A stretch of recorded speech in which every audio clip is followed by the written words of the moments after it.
canan menga mehmon edi. Buni canan demagin jon edi.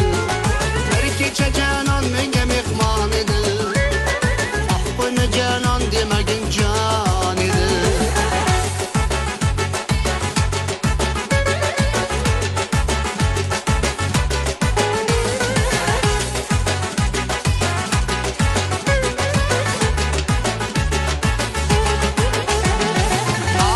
Osmondagi orzu kabi chamanli bo'ston edi, bo'ston edi.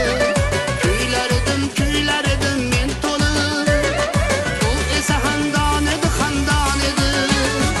Bir kecha canon menga mehmon edi. Buni canon